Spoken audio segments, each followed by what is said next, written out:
आप सभी को श्रावण के विरामी सोमवार की बहुत बहुत 24 तारीख को श्रावण का आखिरी सोमवार है। आप सभी को श्रावण के विरामी सोमवार की बहुत बहुत बधाइयाँ। सावन का आखिरी सोमवार हो, शायद यही लास्ट वाला है। सावन का आखिरी सोमवार हो, जो लोटा जल का लेकर जा रहे हो उसमें थोड़ा सा इत्र, अगर इत्र नहीं हो तो गुलाब की पंखड़ी, पंखड़ी नहीं हो तो कोई फूल की पत्ती उस जल में बाबा को समर्पित, इत्र हो तो ज़्यादा अच्छा। आखिरी सोमवार को या सावन महीने का आखिरी दिन आप शिव को जब 2 लोटा जल चढ़ाएं तो उसमें इत्र का भाव रखकर, कामना कर कर, त्र्यंबकेश्वर बाबा का स्मरण कर कर और महामृत्युंजय मंत्र को जपते हुए। कौन सा मंत्र? ये वेद का बड़ा सुंदर मंत्र है, इसको चिल्लाकर नहीं बोला जाता, भीतर से बोलिए। महामृत्युंजय मंत्र का स्मरण करते हुए, और अगर महामृत्युंजय मंत्र याद नहीं हो तो पंचाक्षर मंत्र नमः शिवाय। पंचाक्षर का स्मरण नहीं रहे तो षडाक्षर ओम नमः शिवाय। षडाक्षर का स्मरण नहीं हो तो श्री शिवाय नमस्तुभ्यम मंत्र का स्मरण कर कर इत्र का जल शिव जी को समर्पित करो और बाबा से निवेदन करो कि 1 महीना तेरी कृपा से सावन के निकले, तूने जल चढ़वाया, बीच में कोई दिन छूट गया, कोई कारण आ गया, हम जल नहीं चढ़ा पाए। जैसे भगवान विष्णु एक कमल का पुष्प नहीं चढ़ा पाए थे तो उन्होंने अपना नेत्र निकाल कर दे दिया था, तो भगवान शंकर इतने प्रसन्न हुए थे कि उन्होंने अपना सुदर्शन चक्र दे दिया था। विष्णु भगवान ने नेत्र दिया, शंकर भगवान ने सुदर्शन दिया। तो भगवान शंकर से कहना, अगर बीच में कोई त्रुटि हो गई हो, सावन के महीने में कोई पूजा अधूरी रह गई हो, कोई त्रुटि हमसे हो गई हो और हम जल नहीं चढ़ा पाए हों, तो आखिरी दिन सावन के इत्र का जल चढ़ा देने से बाबा उस त्रुटि को समाप्त कर कर कामना पूर्ण कर दें। श्रावण का आखिरी सोमवार है, अपने जीवन को धन्य बनाना है। श्रावण के आखिरी सोमवार पर बन सके तो बेलपत्र और समी पत्र शंकर को चढ़ाना है। 5 बेलपत्र, 11 समी पत्र। बन सके 108 चावल के आखे दाने ओम नमः शिवाय जप कर शिव को समर्पित करना। तो कल तकलीफ ज़्यादा है, रोग बीमारी ज़्यादा है, तो पानी में लाल चंदन घोलकर, लाल फूल डालकर बेलपत्री के पेड़ के नीचे चढ़ाना है। कल सोमवार शिव जी को आप 5 जगह पर जल चढ़ाते हो, थोड़ा ध्यान देना कथा पर। शंकर भगवान को 5 जगह पर आप जल चढ़ाते हो।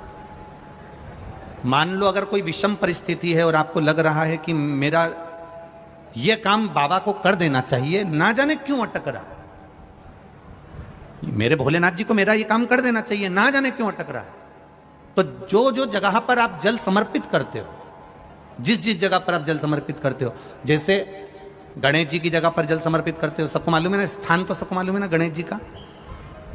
जैसे ये शिवलिंग है, ये जलाधारी है, ये 2 चरण जहां से जल चढ़ाते हैं तो ये पानी घूमकर यहां से नीचे चले जाता है। अब जरा समझिएगा, आप जब शंकर जी के मंदिर, आपको लगे कि हमारा ये कार्य हो जाना चाहिए, ये कार्य हो क्यों नहीं रहा, आखिर में इतने दिन से लगी हूं, ये काम क्यों नहीं हो रहा, सबके काम हो रहे हैं, मेरा क्यों नहीं हो रहा, तो विश्वास रखकर 7 सोमवार इसको कर कर देखिएगा। गणेश जी का स्थान जहां से पानी बहता है उसके सीधे हाथ पर, वहां पर 1 बेलपत्र समर्पित कर कर थोड़ा सा जल वहां समर्पित करिए। षडानंद कार्तिकेय का स्थान 1 बेलपत्र समर्पित कर कर थोड़ा सा जल वहां समर्पित करिए। अशोक सुंदरी का स्थान थोड़ा सा जल समर्पित करने से पहले 1 बेलपत्र, फिर जल। 3 स्थान। चौथा मां पार्वती जी का हस्त कमल, 1 बेलपत्र समर्पित कर कर जल चारों तरफ चढ़ाने के बाद में 5वां शिवलिंग के ऊपर बेलपत्र समर्पित कर कर पूर्ण जल शंकर को समर्पित कर देना। ये 5 स्थान का चढ़ा हुआ जल आपके जो काम अटक रहे हैं, जो कार्य में आपको तकलीफ आ रही है, आप बाबा को बस एक बेलपत्र और एक लोटे जल में से 5 स्थान पर जल समर्पित करने पर आप तुरंत 2 महीना भी नहीं लगेगा, मेरा विश्वास कहता है 15 या 20 दिन में बाबा उसको स्वीकार करेंगे। 15 से 20 दिन। पहला जल कहां चढ़ाना है? जम के बोलो जरा। गणेश जी वाला स्थान। दूसरा कार्तिकेय वाला स्थान। अब इसको समझ लेना आप अच्छे से। हम ये नहीं कह रहे हैं कि तुम गणेश जी की मूर्ति पे चढ़ाओ, हमने ये नहीं बोला। हमने ये भी नहीं बोला कि कार्तिकेय जी की मूर्ति पे जल चढ़ाओ। हमने ये भी नहीं बोला कि माता पार्वती जी की मूर्ति पे जल चढ़ाओ। आप तो जो शिवलिंग रखा हुआ है और जो जलाधारी गोल है उस पे जो शिवलिंग रखा है, जहां से पानी बह रहा है, उसके राइट हैंड में गणेश, लेफ्ट हैंड में कार्तिकेय, बीच में अशोक सुंदरी, पार्वती जी का स्थान, हस्तकमल और ये शिवलिंग। आपको गणेश जी के ऊपर जाकर जल नहीं चढ़ाना, आपको कार्तिकेय के ऊपर जाकर जल नहीं चढ़ाना, आपको देवी जी के ऊपर जल नहीं चढ़ाना, आपको तो केवल शिवलिंग की जलाधारी पर और शिवलिंग पर जल चढ़ा। पहला स्थान बोलते जाओ जम के, केवल जल नहीं, बेलपत्र फिर जल। दूसरा कार्तिकेय, तीसरा अशोक सुंदरी, चौथा अब पार्वती जी को जो तुम जल चढ़ाओगी और बेलपत्र चढ़ाओगी उसमें तुम्हारा स्मरण होना चाहिए। तुम कहां बैठी हो जल चढ़ाने के लिए, तुम्हारा ध्यान कहां है, कहां बैठकर शंकर जी को जल चढ़ाना चाहिए। आपको पहले भी कथा में कहा, जहां से जलाधारी का पानी बह रहा है इसके ठीक विपरीत जगह में आप यहां बैठ जाओ। उत्तर दिशा में पानी जाता है तो आप दक्षिण दिशा में बैठकर उत्तर की ओर मुख कर कर बाबा के, मां पार्वती जी के हस्त कमल पर बेलपत्र रखोगी, जल चढ़ाओगी और वहीं से बाबा को तुरंत आनंद के साथ में बेलपत्र चढ़ाकर जल चढ़ाओगी। भले खड़े होकर या वहां जाकर तुम यहां पर जल चढ़ा दो, परंतु उसके बाद में जब आप जल चढ़ाओगी, जब बाबा पार्वती जी को जब बेलपत्र और जल चढ़ाओगी तो आपका मुख कहां होना चाहिए? जहां से पार्वती, जहां से ये जल बहकर जा रहा हो, यहां बैठोगे तो जल जहां बहकर जा रहा है उधर की साइड तुम्हारा मुख हो जाएगा, उत्तर की साइड तुम्हारा मुख हो जाएगा और बाबा को आप जल समर्पित कर। तो पहला जल बेलपत्र गणेश जी, दूसरा कार्तिकेय जी, तीसरा अशोक सुंदरी, चौथा माता पार्वती जी का हस्त कमल और 5वें नंबर का जल भगवान शिव के ऊपर, अर्थात भगवान देवाधिदेव महादेव से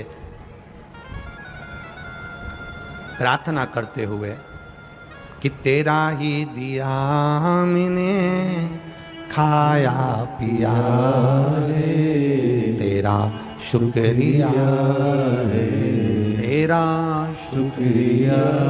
बाबा से प्रार्थना करते हुए, बाबा से अपने दिल की बात कहते हुए, बाबा से अपने मन की बात कहते हुए, अपने हृदय की बात भगवान देवाधिदेव महादेव से कहते हुए, ये 5 स्थान पर चढ़ाया गया जल आपके मनवांचित फल की प्राप्ति करा देता है, आपको सुख कर। 5 जगह पर चढ़ाया गया, कम से कम 5 या 7 सोमवार अवश्य चढ़ाओ। तुमरुक का जो नाम है ये बड़ा काम का नाम है। एक बीमारी होती है जिसको कहते हैं सोराइसिस। एक बीमारी होती है जिसके अंतर्गत शरीर में खुजली होती रहती है, फुकड़ियां निकलती रहती है, सोराइसिस जैसी बीमारी होती है। एक किसी किसी के शरीर में बीमारी हो जाती है, चमड़ी सफेद पड़ने लगती है, चमड़ी का रंग सफेद हो जाता है। एक किसी किसी के शरीर में बीमारी होती है कि पूरे शरीर में चट्टे पड़ने लगते हैं। हम निवेदन करेंगे 21 सोमवार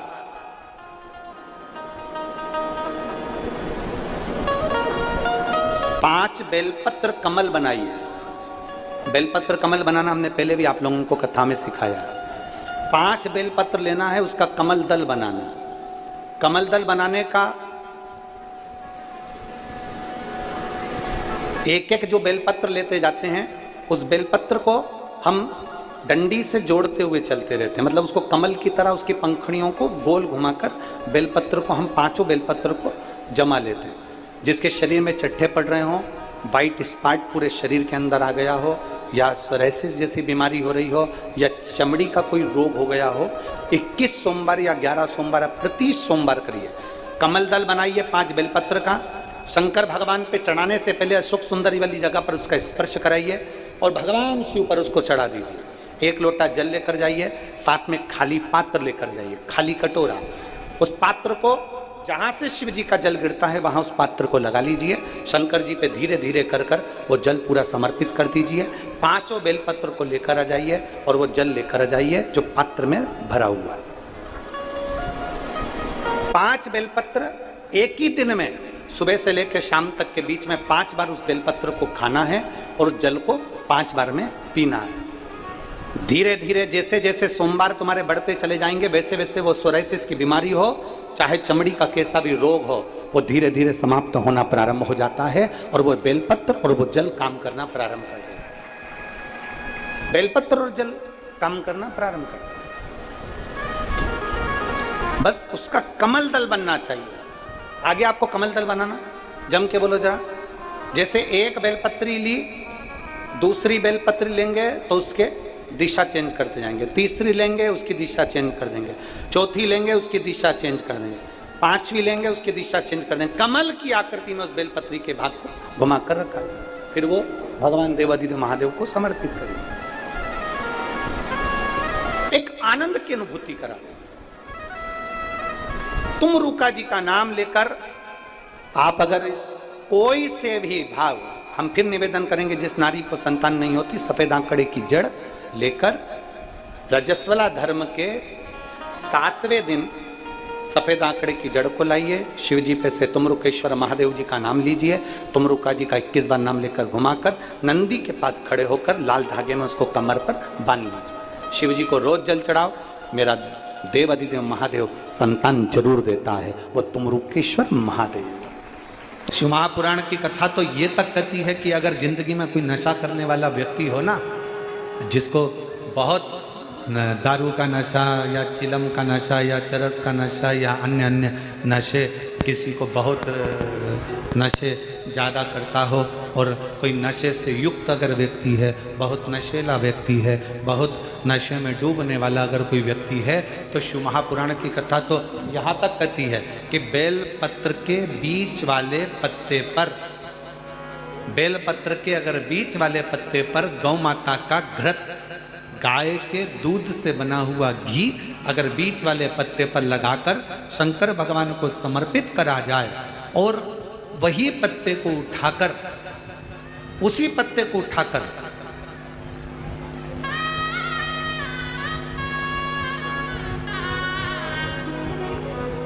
भगवान शिव जी का प्रतिवशीश्वर नाम लेकर अगर वही पत्ता उठाकर कोई बहुत नशे में धुत अगर व्यक्ति रहता है और उस व्यक्ति को प्रत्येक सोमवार को एक पत्ता गाय के घी का बीच वाली पत्ती पर लगाकर शिव को चढ़ाकर कृतिवशीश्वर नाम भगवान का धारण कराकर उस पत्ते को वापस लाकर नशा करने वाले व्यक्ति को अगर ज़्यादा से ज़्यादा 11 सोमवार भी अगर वो पत्ता खिला दिया तो वो धीरे धीरे नशे से दूर होता चले जाता और उसका नशा छूटते चले जाता। कतई विशिष्ट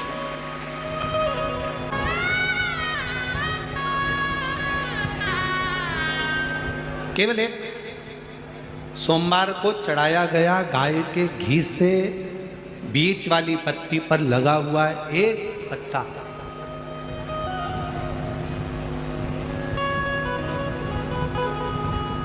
शिव जी का एक नाम है कृतिवासा। क्या नाम है? जम के बोलो जरा, कृतिवासा। सब बोलो जरा आवाज लगा कर, आवाज नहीं आई, जरा और दम के बोलो, कृतिवासा। फिर से बोलो, कृतिवासा।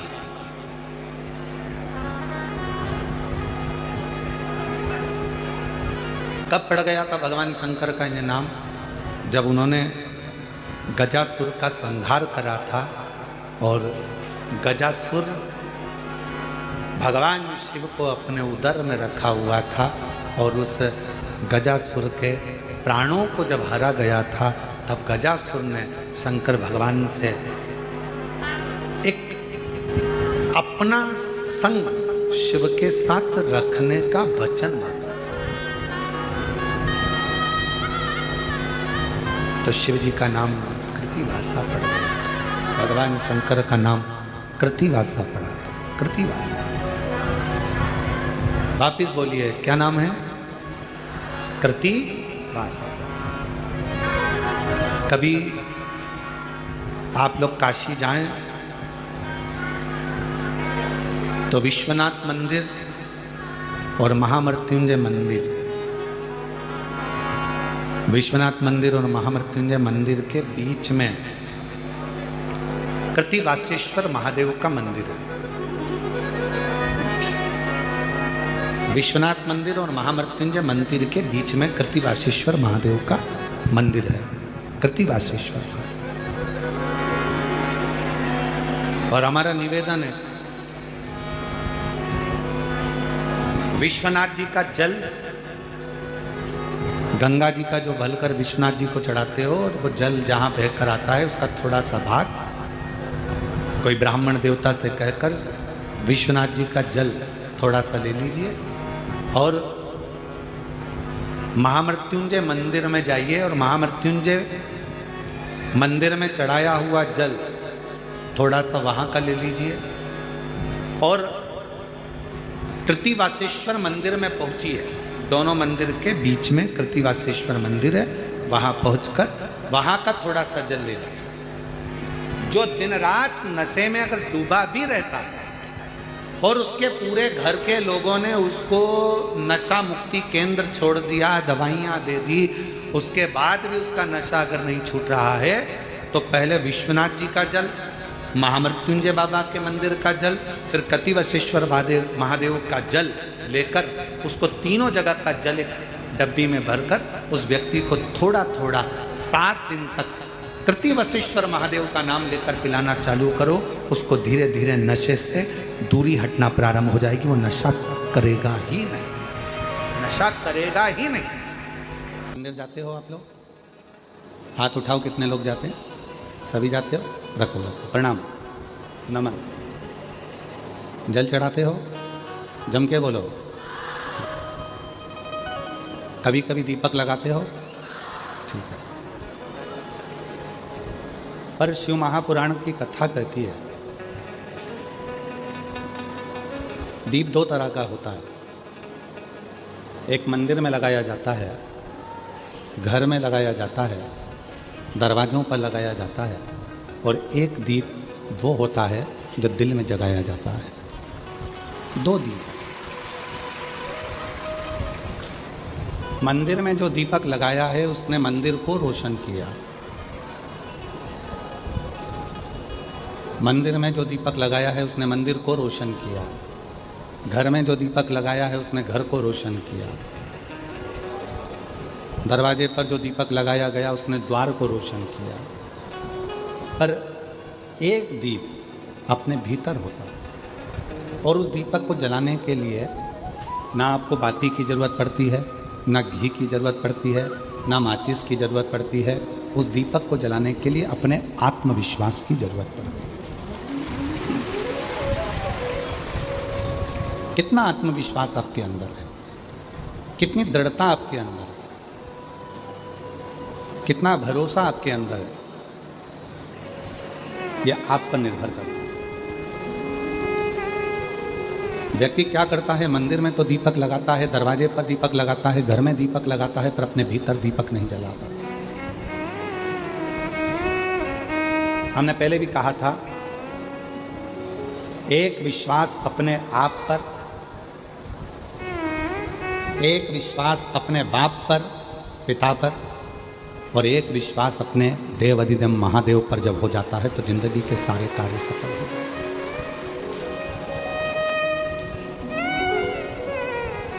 आप कितना विश्वास करते हो? और शिव महापुराण की कथा तो कहती है कि स्वयं रामचरितमानस में भगवान तुलसी बाबा भी कहते हैं कि शंकर विश्वास रूपिणो, शिव विश्वास। अभी पूरे भारत देश में ही नहीं, विदेश में भी गोस्वामी तुलसीदास जी की जयंती महोत्सव मनाया गया। सभी सनातनियों को उनके जयंती महोत्सव की बहुत बहुत बधाई हो, संपूर्ण देशवासी। परम पूज्य गोस्वामी तुलसीदास जी ने अपनी भाषा में कहा, अपनी वाणी में कहा कि शिव विश्वास है। आपके अंदर कितना भरोसा है वो हमको नहीं मालूम है, आपके भीतर कितना विश्वास है वो हमको नहीं मालूम है, पर आपका विश्वास कहाँ नजर आता है? आपका विश्वास किधर नजर आता है? इतना सुंदर कहा है, जिस दिन आपको आपके मम्मा पापा की बात अच्छी ना लगे, पड़ोसी की बात अच्छी लगे, जिस दिन आपको आपके घर के लोगों के शब्द अच्छे ना लगें, बाहर के लोगों के शब्द अच्छे लगें, जिस दिन भाई बहन से ज़्यादा दूसरों की बात अच्छी लगने लगे, तो समझ लेना कि तुम्हारी उस जिंदगी का अब कोई सार तत्व नहीं रहा। अब तुम शून्य पर आकर खड़े होने वाले हो, जीरो। जगत में केवल एक माँ और बाप ऐसे होते हैं जो तुमसे कोई चाह नहीं रखते। तुम्हारा बुढ़ापा भी आएगा ना, तुमसे चाह नहीं होगी।